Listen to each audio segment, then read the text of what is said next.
Bismillahirrahmanirrahim. Assalamualaikum warahmatullahi wabarakatuh. Alhamdulillahirabbil alamin. Wassalatu wassalamu ala asrofil anbiya'i wal mursalin wa ala alihi wa ashabihi ajmain. Amma ba'd. Saudaraku sekalian, pada kesempatan kali ini saya ingin menyampaikan sebuah tema, yaitu tentang jin yang masuk ke tubuh manusia. Walaupun ini tidak mudah dan ini sangat penting bagi kita untuk kita ketahui, walaupun dunia jin itu tidak bisa kita lihat dengan mata kita, tapi tidak ada salahnya kita mengetahui bagaimana jin itu bisa masuk ke tubuh manusia, agar kita bisa mengantisipasinya atau berupaya untuk agar jangan sampai jin itu masuk ke tubuh kita, atau kalau sudah terlanjur masuk, bagaimana caranya agar kita itu bisa mengeluarkannya, atau agar Allah mengeluarkannya sehingga tubuh kita tidak dipenuhi jin atau tidak dimasuki bangsa jin tersebut. Dan untuk membahas persoalan bangsa jin yang masuk ke tubuh kita itu, ya tidak harus kita itu bisa melihat bangsa jin dengan mata kepala kita. Dan anggaplah seperti seorang dokter ataupun kita sendiri, kalau kita membicarakan tentang tubuh kita, bahwa tubuh kita itu ada jantung, ada lambung, ada usus, ada otak, yang semuanya itu kita tidak pernah melihatnya, tapi kita yakini bahwa itu ada, dan juga kita tahu fungsinya. Umpamanya otak, ya fungsinya untuk berpikir, kemudian lambung fungsinya juga untuk menampung makanan yang kita makan, kemudian diolah, dan juga kita mungkin tahu kalau ketika makan perutnya perih, mungkin lambungnya ada yang luka atau sakit mah, atau ketika perutnya juga perih, melilit, keroncongan, mungkin karena seharian belum makan sehingga perlu diisi makanan, bisa saja seperti itu. Dan itu hanya sebagai contoh bahwa ada ilmu pengetahuan yang kita yakini itu mengarah ke sebuah kebenaran, tapi tidak harus kita melihat dengan mata kepala kita sendiri.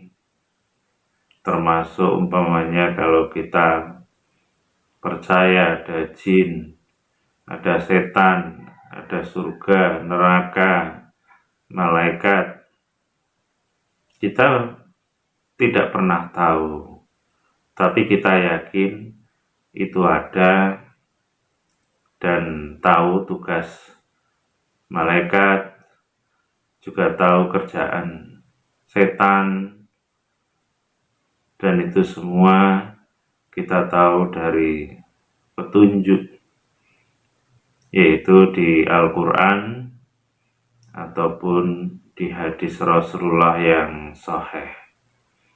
Jadi artinya kalau kita membicarakan sesuatu yang mungkin tidak bisa kita lihat dengan mata kita, bukan berarti itu mesti salah. Tidak, asal bisa kita jelaskan bahwa apa yang kita ketahui itu sesuatu yang insya Allah benar, walaupun kebenaran yang pasti itu ya hanya milik Allah. Kita hanya berusaha, berupaya mencoba untuk menjelaskan sesuatu sesuai dengan kemampuan kita, dan nantinya juga kita kembalikan kepada Allah yang biasanya kita mengatakan wallahu a'lam, hanya Allah lah yang tahu, dalam arti Allah lah yang paling tahu kebenaran yang sebenarnya. Insya Allah seperti itu. Kembali ke tema tadi, yaitu tentang jin yang masuk ke tubuh manusia. Yang saya ketahui, di antaranya dia itu masuk ke tubuh manusia karena ada sesuatu yang keliru, sesuatu yang salah menurut Allah dan Rasul-Nya, dan salah itu terkait dengan dosa. Biasanya seperti itu. Dan dosa apa saja atau kesalahan apa saja yang menjadikan makhluk bangsa jin itu masuk ke tubuh kita, ke tubuh manusia. Di antaranya adalah lewat pikiran. Kalau pikiran kita itu tidak lillahi ta'ala, dia akan masuk. Umpamanya tidak lillahi ta'ala itu, ya kalau Allah menyuruh kita itu untuk baik sangka, berpikir positif terhadap apapun, terhadap orang lain, ketika itu kita itu berpikir yang baik, positif, ya insya Allah dia tidak akan masuk. Tapi kalau sudah kita itu berpikir buruk, buruk sangka, dia akan masuk. Dan kemudian juga kalau melamun, dan melamun itu berpikir yang ya tidak-tidak atau menghayal, itu juga bisa menjadikan jin itu masuk ke tubuh kita. Dan kemudian juga yang lain seperti itu, bisa karena kita melihat sesuatu yang mengarah dosa, ya umpamanya melihat orang dengan marah, dengan melotot, atau melihat orang dengan sinis, dengan tidak suka, jin bisa masuk lewat seperti itu.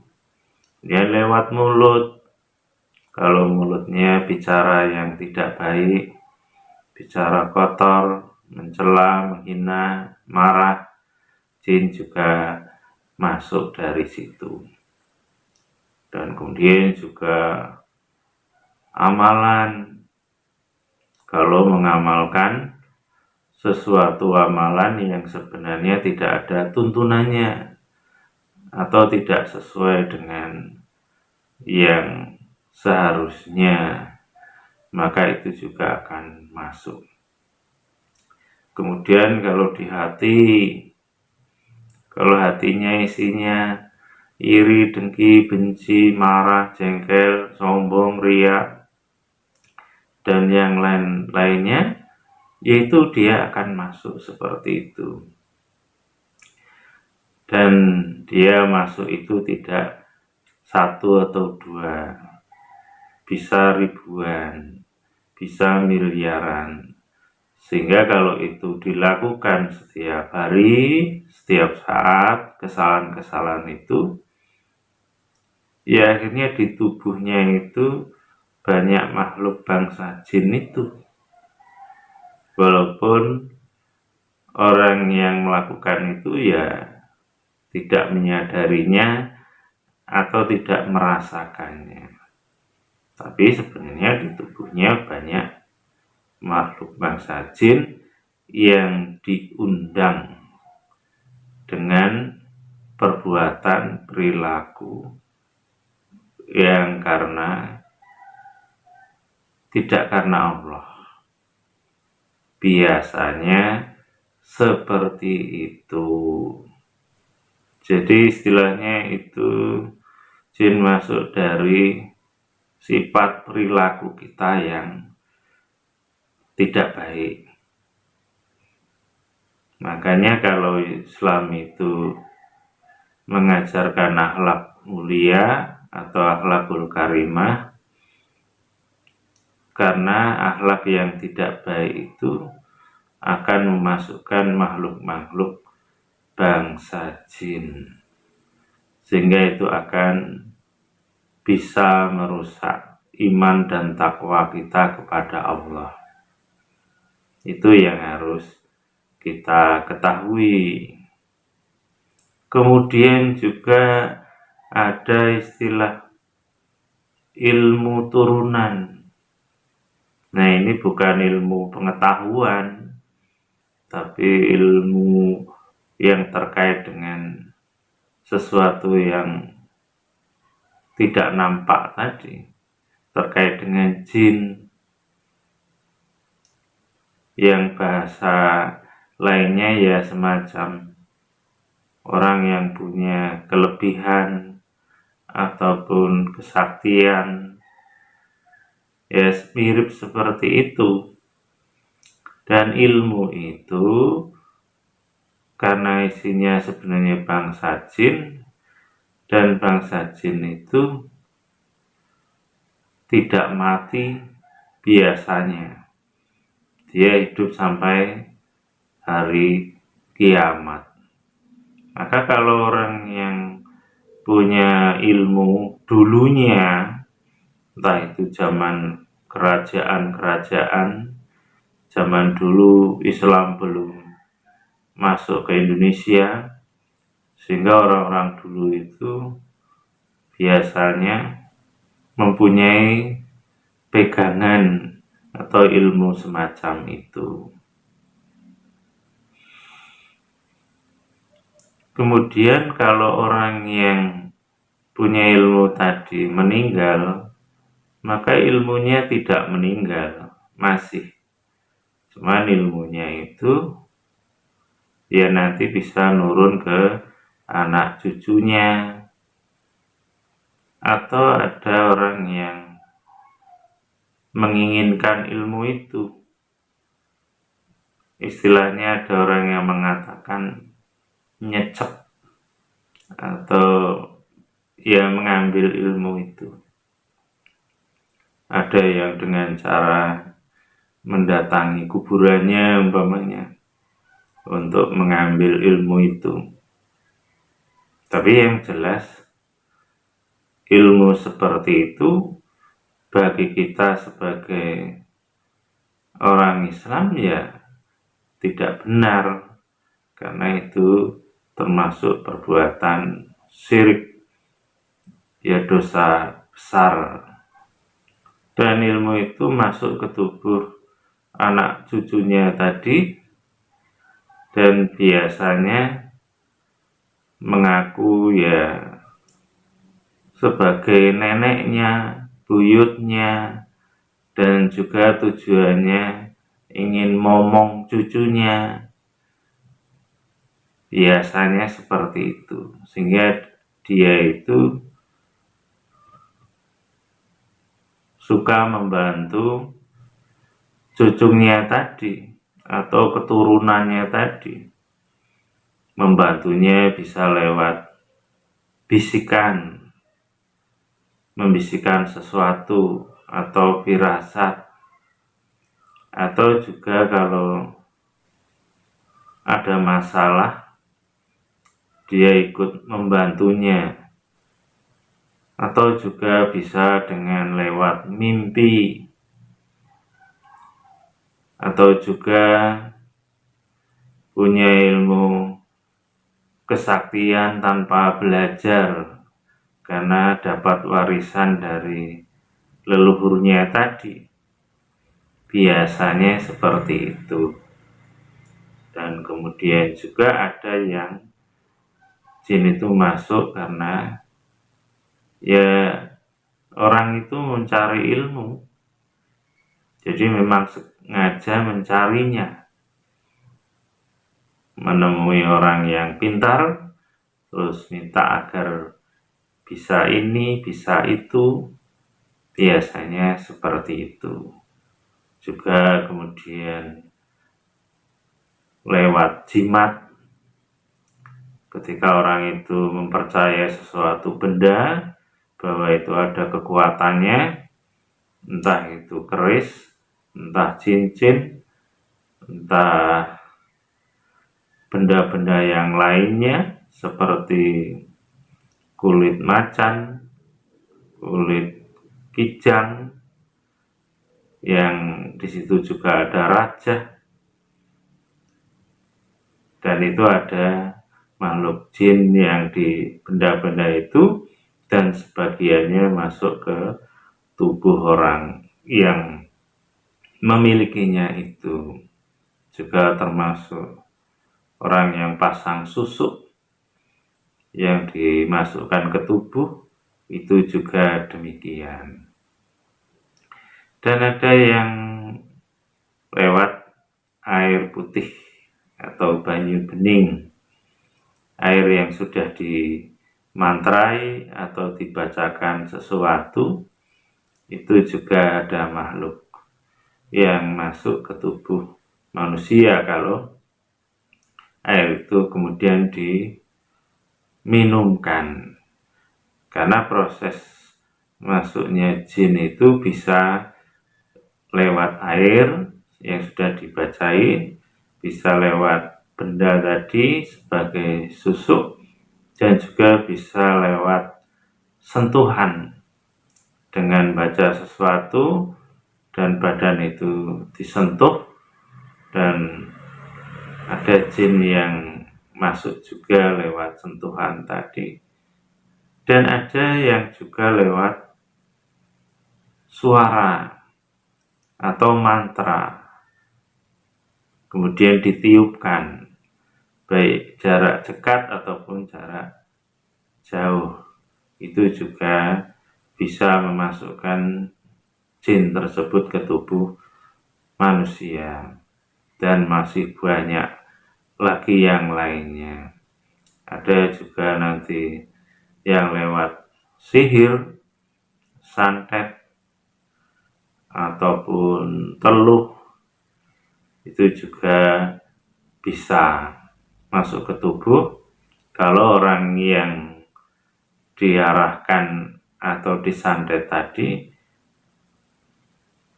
punya kesalahan. Kalau orang yang bersih, orang yang baik, biasanya jin itu tidak bisa masuk ke tubuh manusia. Dalam arti, kalau ada orang yang mengirim sihir tadi ataupun santet, karena dia masuknya mencari lubang, celah, di mana orang itu bisa dimasuki dengan mudah.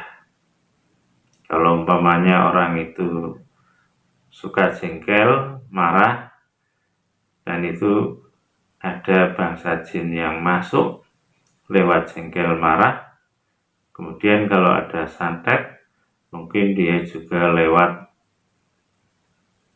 dosa orang tadi, yaitu lewat marah atau jengkelnya. Di situ mungkin ada celah atau lubang sehingga jin itu mudah untuk masuk. Kira-kira seperti itu. Dan ada yang unik juga, ada jin yang masuk itu ternyata itu jin ilmu orang tua umpamanya. Ketika anak itu jengkel kepada orang tua, baik itu di depannya atau diam-diam memendam merasa jengkel atau marah, maka ilmu orang tua tadi mengetahuinya, dan ilmu orang tua tadi marah, tidak terima, sehingga ilmu itu menyerang masuk ke tubuh anak yang menyimpan rasa jengkel atau marah. Bisa seperti itu. Dan dari beberapa hal yang saya ceritakan ini tentang bagaimana jin itu bisa masuk ke tubuh kita, walaupun itu hanya sebagian, tapi paling tidak kita jadi tahu ternyata jin itu masuk itu ke tubuh kita itu banyak cara. Kemudian bagaimana caranya kita bisa mengeluarkannya. Nah, ini yang juga harus kita ketahui. Di antaranya ya, yang saya ketahui untuk mengeluarkannya ya, kita harus bertaubat kepada Allah, taubatan nasuha. Mohon ampun kepada Allah atas kesalahan yang pernah kita lakukan. Umpamanya ada jin yang masuk ke tubuh kita itu karena kita suka marah atau jengkel. Ya, kita mohon ampun kepada Allah dan niat untuk tidak marah atau jengkel lagi, atau belajar berusaha untuk tidak marah atau jengkel dengan sungguh-sungguh.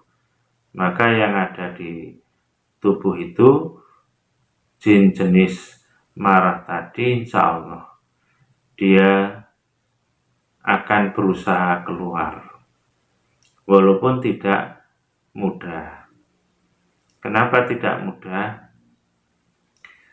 Karena kalau yang kita lakukan itu bertahun-tahun, maka makhluk itu bertumpuk-tumpuk, banyak sekali, sehingga untuk keluar itu perlu waktu, giliran, sehingga kita ya harus sabar, harus sering terus bertobat kepada Allah.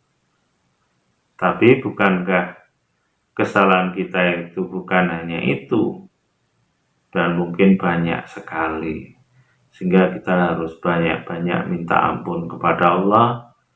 Kalau umpamanya kita pernah atau sering buruk sangka, kalau pernah kita memandang orang lain dengan kebencian, kalau pernah telinga kita itu tidak mau menerima nasihat, kalau mulut kita itu bicara yang tidak baik, kalau hati kita itu isinya iri, dengki, marah, sombong, ujub, ria, semuanya kita harus minta ampun kepada Allah terus menerus. Insya Allah lambat laun makhluk itu akan keluar dengan sendirinya atas izin Allah. Dan itu kalau boleh diumpamakan, kalau ada bangkai di rumah kita, maka biasanya dengan sendirinya ada lalat hijau yang datang tanpa diundang, karena mereka kesukaannya memang bangkai yang busuk. Dan itu kalau kita usir, dia akan kembali lagi, diusir kembali lagi. Maka caranya yang tepat itu adalah bagaimana caranya bangkai itu kita singkirkan, kita buang, dan tempatnya kita bersihkan dengan bersih, sehingga tidak ada bau busuk lagi. Maka otomatis lalat hijau itu tadi akan pergi tanpa diusir. Dan makhluk yang ada di tubuh manusia yang masuk karena kesalahan itu juga sama. Kalau kita itu tobat, berusaha tidak melakukan lagi, kemudian kita melakukan yang baik-baik, maka jin yang ada di dalam tubuh kita yang terkait dengan kesalahan kita itu, insya Allah dia akan keluar dengan sendirinya. Dan sehingga tubuh kita ya mudah-mudahan tidak dimasuki atau tidak diisi oleh makhluk seperti itu. Teorinya seperti itu, walaupun prakteknya tidak mudah. Karena biasanya manusia itu umpamanya marah jengkel tadi, mungkin saat ini tidak marah atau jengkel, mungkin besok melakukan lagi, besoknya lagi tidak, besoknya lagi melakukan. Bahkan ada yang kalau ditegur umpamanya jangan marah, jangan jengkel, mungkin ada yang menjawab, bagaimana tidak marah, bagaimana tidak jengkel, karena orang itu benar-benar menyebalkan umpamanya, jadi ada kesal seperti itu. Padahal sudah dikasih tahu bahwa marah jengkel itu tidak baik, itu dosa. Karena apa yang terjadi di sekitar kita itu sudah menjadi takdir Allah yang harus kita imani, dan kita bisanya sebaiknya hanya menyikapinya dengan sabar, memaafkan, dan mendoakan atau memohon ampunkan. Sebenarnya seperti itu. Tapi karena orang itu kalau sudah dikuasai oleh makhluk seperti itu, ditambah setan yang memang kerjaannya menggoda manusia, menyesatkan manusia agar tersesat dari jalan Allah, yaitu yang harus kita waspadai. Sehingga kita harus hati-hati dalam bersikap, berbuat, apakah yang kita lakukan itu lillahi ta'ala atau tidak. Maka dengan apa yang saya sampaikan ini, walaupun hanya sekilas, hanya sedikit, paling tidak bisa menjadi wawasan bagi kita agar kita itu jangan bermain-main dengan dosa, karena itu ada makhluk Allah yang menyukai perbuatan-perbuatan dosa seperti itu. Dan seperti juga yang saya contohkan tadi, makhluk itu seperti lalat hijau, dia menyukai bangkai busuk, bau busuk, dan dia tidak akan pergi meninggalkan bau busuk itu kecuali kalau bangkai atau bau busuk itu sudah hilang, sudah bersih. Insya Allah seperti itu. Maka dengan pemahaman itu, agar saudaraku sekalian juga tahu bahwa apa yang saya sampaikan ini menunjukkan bahwa saya itu ya tidak main-main dengan bangsa jin, dalam arti memelihara jin, punya ilmu jin, umpama seperti itu. Karena kalau tidak saya ceritakan seperti ini, khawatirnya ada saudara kita yang mungkin salah persepsi atau salah menilai, dikira mungkin saya punya ilmu-ilmu seperti itu. Tidak, bahkan yang ada sebaliknya. Bagaimana caranya kita itu tidak dimasuki jin, tidak main-main dengan bangsa jin, baik dari sifat maupun dari amalan-amalan tertentu atau jimat-jimat tertentu atau yang lainnya.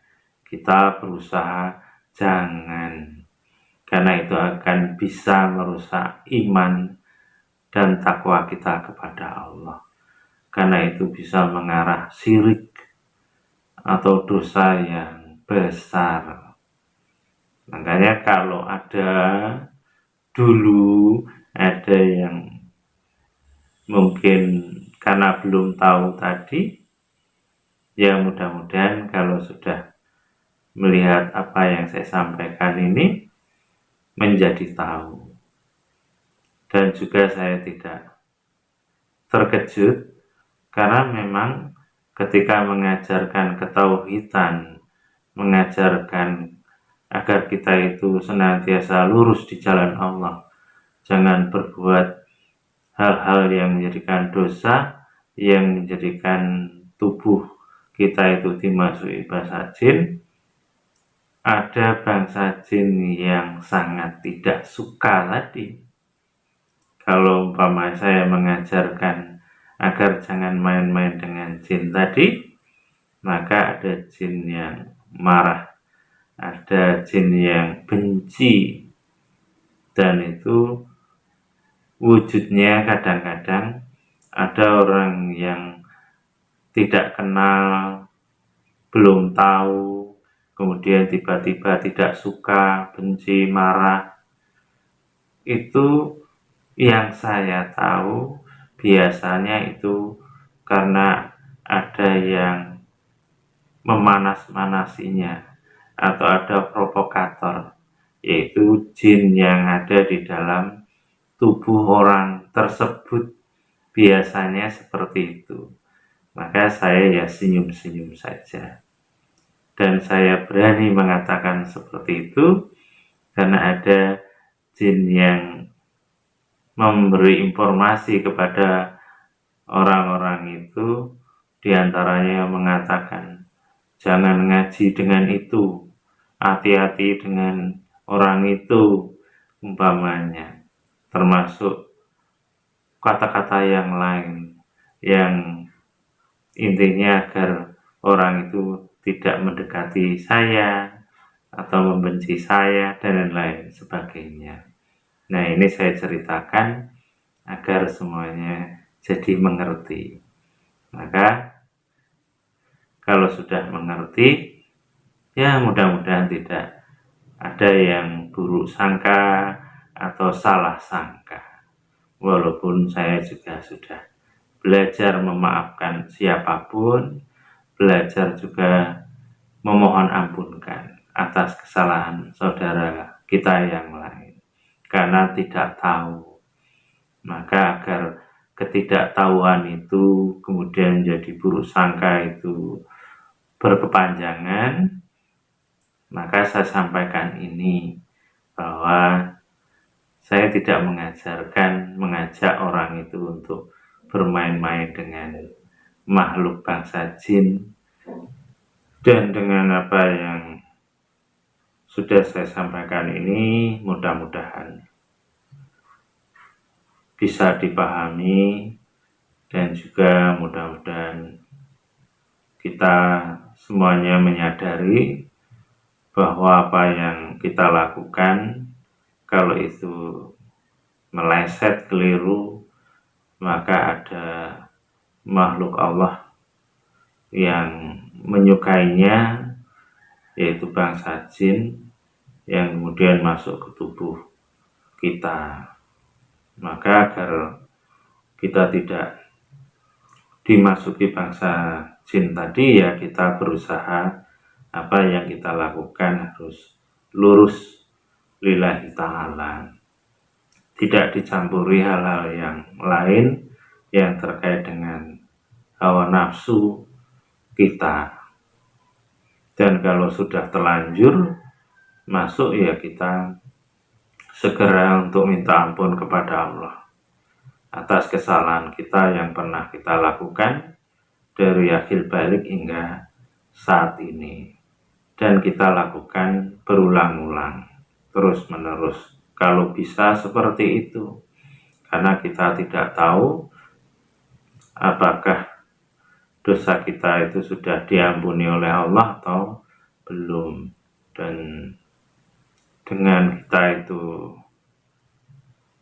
mencoba untuk lurus tadi, mudah-mudahan amal soleh kita atau iman kita itu nantinya tidak rusak. Insya Allah seperti itu.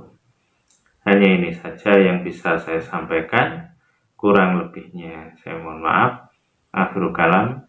Assalamualaikum warahmatullahi wabarakatuh.